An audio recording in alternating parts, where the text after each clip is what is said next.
সারা বিশ্বে 200 কোটিরও বেশি মুসলমান ধর্মাবলম্বী মানুষ থাকলেও তাদের মধ্যে কোনো ঐক্য নেই। শিয়া সুন্নি থেকে শুরু করে নানা ভাগে বিভক্ত এই জাতি, আর সে কারণেই সব দিক থেকেই দিন দিন তারা পিছিয়ে পড়ছে। আর নিজেদের মধ্যে ঐক্য না থাকায় সারা বিশ্বে মুসলমানদের উপরই নেমে আসছে ভয়াবহ নির্মম নির্যাতন। দখলদার ইসরায়েলের বর্বরতায় গাজাবাসীর হাহাকার আর কান্নায় বিশ্বের মুসলমানদের চোখ ভিজে যাচ্ছে। ইসরায়েলের বিরুদ্ধে মিছিল, স্লোগান আর বয়কটের ডাক দিয়ে কোনোভাবেই নেতানিয়াহুকে রুখতে পারছে না তারা।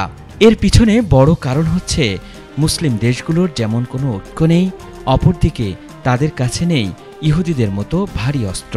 তবে এবার কিছুটা নতুন করে আশার আলো দেখতে যাচ্ছে মুসলিম বিশ্ব। সম্প্রতি পারমাণবিক শক্তিধর পাকিস্তানের সঙ্গে প্রতিরক্ষা চুক্তি স্বাক্ষর করেছে সৌদি আরব।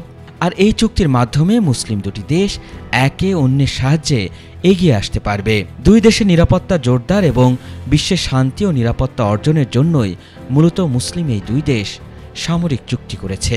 সৌদি আরব ও পাকিস্তানের মূল লক্ষ্য হল দুই দেশের মধ্যে প্রতিরক্ষা সহযোগিতা বাড়ানো এবং যে কোনো আগ্রাসনের বিরুদ্ধে যৌথ প্রতিরোধ গড়ে তোলা। এই চুক্তিতে বলা হয়েছে, কোনো একটি দেশের উপর যে কোনো আগ্রাসনকে উভয় দেশের উপর আগ্রাসন হিসাবে গণ্য করা হবে।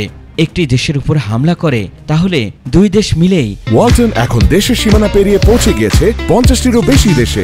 ওয়ালটন, ঘরে ঘরে বিশ্বজুড়ে সেই দেশের উপর প্রতিরোধ গড়ে তুলতে পারবে।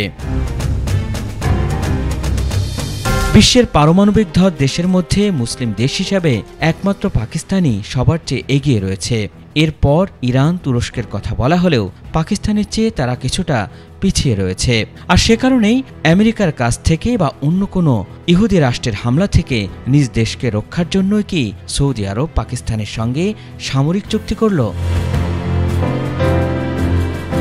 বিশ্লেষকদের মতে সম্প্রতি ইসরায়েল, ইয়েমেন, কাতার সহ বেশ কিছু মুসলিম দেশে একযোগে হামলা চালিয়েছে। আর সে কারণেই মুসলিম দেশগুলো বেশ চিন্তিত হয়ে পড়েছে। তারা চাচ্ছে বড় কোনো দুর্ঘটনার আগে মুসলিম দেশগুলোর মধ্যে ঐক্য তৈরি করতে। আর সে কারণেই সৌদির সঙ্গে পাকিস্তানের সামরিক চুক্তি স্বাক্ষরিত হয়েছে।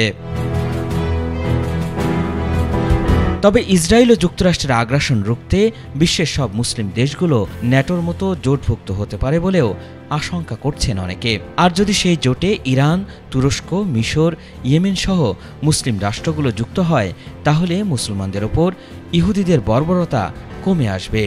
যদি কোনো দেশ একটি মুসলিম দেশের উপর হামলা চালায়, তাহলে সকল মুসলিম দেশগুলো একযোগে পাল্টা হামলা চালাতে পারবে। আর এর ফলে ইসরায়েল কিংবা ভারত কোনোভাবেই কোনো মুসলিম রাষ্ট্রের উপরে একচ্ছত্র আধিপত্য বিস্তার করতে পারবে না। আল ইমরান, ATN বাংলা, ঢাকা।